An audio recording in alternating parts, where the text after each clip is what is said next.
Tudo começou quando alguns membros do Portal de Notícias de Curitiba, parágrafo 2, tiravam férias, uns dias de férias, na cidade de Maringá, no estado do Paraná. Esses profissionais tiveram acesso a uma história um tanto quanto horripilante que aconteceu na cidade de Miraselva, uma cidade vizinha a Maringá. O podcast de hoje conta a história do lobisomem de Miraselva. Essa é a parte 1. Todo o conteúdo foi escrito pelo jornalista Rafael Pires de Mello e o fato aconteceu em 2015. Mas antes de irmos para o conteúdo, não se esqueça de se inscrever em nosso canal, deixar o seu feedback por meio do seu comentário e, claro, estar compartilhando esse conteúdo com seus amigos. Valorize o nosso trabalho dando o seu joinha ou o seu gostei. Dito isto, vamos para mais um podcast aqui na Trilha do Terror.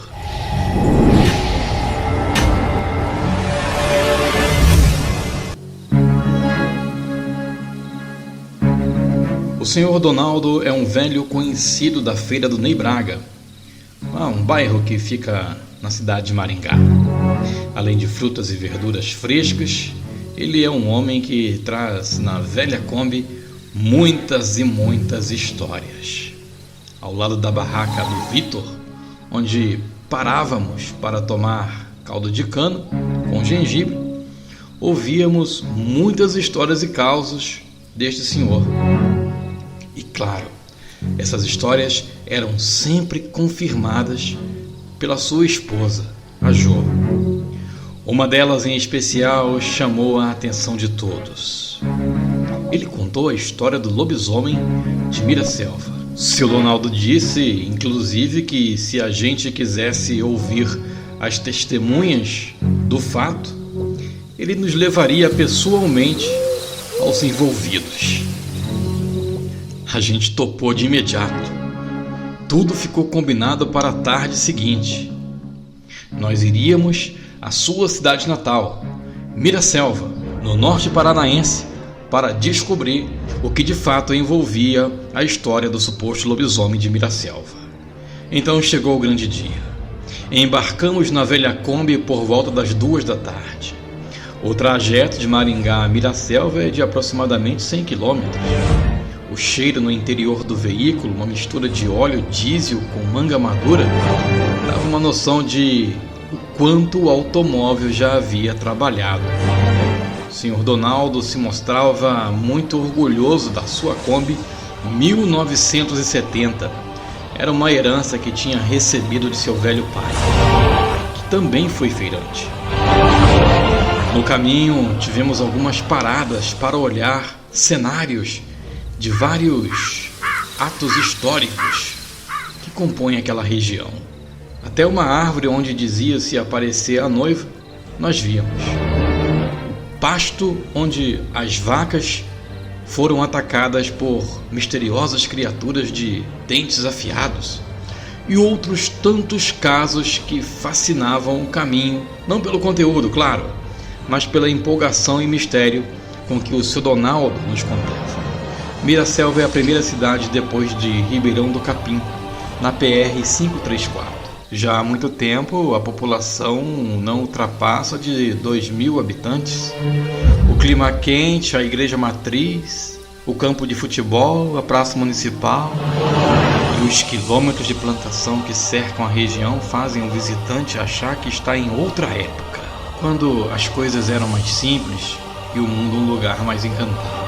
O Sr. Donaldo nos leva até a casa do ex-soldado da PM que atende por nome de Luizinho. Na verdade, é um apelido de infância. Só que Luizinho não está. Andamos mais um pouco e o encontramos no bar do Nenê. Nos apresentamos e puxamos o assunto do lobisomem. A princípio, ele desconversou. Alguns frequentadores do bar se envolveram na conversa e confirmaram a história com riquezas de detalhes. Mas Luizinho disse que não lembrava direito. Depois de alguns goles de cerveja, a conversa ficou um pouco empolgada, parecia soro da verdade. As histórias de futebol em que seu Donaldo e Luizinho lembravam os tempos que eram zagueiros e das brigas que sempre acontecia quando o time da cidade enfrentava o Água de Rã. Time encardido, como disseram. Mais algumas cervejas e o soro da verdade passou a fazer mais efeito. Então Luizinho nos convida para sentar nas escadas do bar. Um clima mais íntimo e mais reservado. Isso o levou a contar histórias de ocorrências policiais. E é aí que surge a história do lobisomem. Luizinho dividia a ronda da cidade com o Cabo Andrade na jornada 24/48 já há cerca de 10 anos. E quando já tinha terminado a ronda e voltava ao destacamento para fazer o relatório do dia, e claro, tirar um pouco de tempo para descansar, terminado o relatório, se deitou para dormir. Quando de repente bate em sua porta com muita força e desespero uma moça. Luizinho, ainda de cueca, pega o revólver, veste a calça às pressas e corre para atendê-la. Era uma estudante moradora das Redondezas. Em cidade pequena, os estudantes universitários que não podem morar fora contam com o apoio de ônibus escolar que os levam para universidades e faculdades das cidades mais próximas. A moça segurava os livros em um dos braços e apertava com força.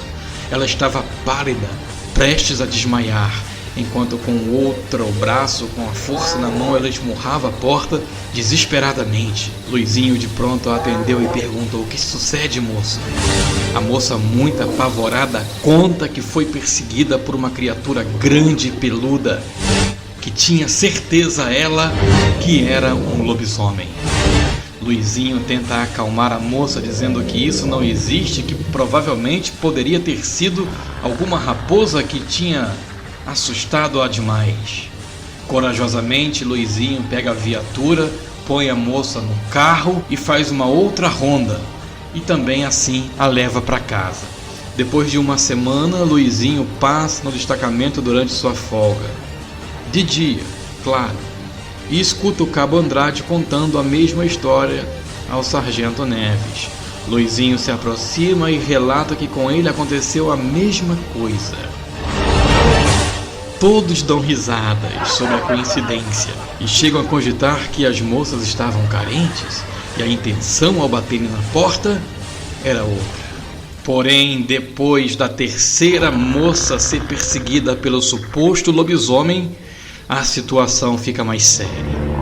A ronda da PM já tinha que ser mais minuciosa.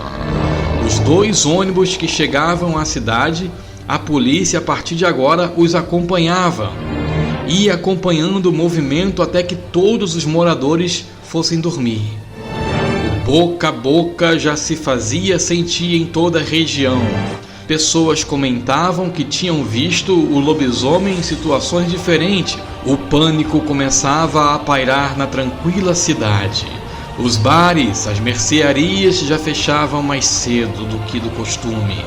O padre, no entanto, reclamou que os fiéis entupiam as missas matinais e deixavam as moscas às noturnas. O prefeito tomou providência. Chamou o Sargento Neves para uma reunião e determinou que aquilo deveria acabar.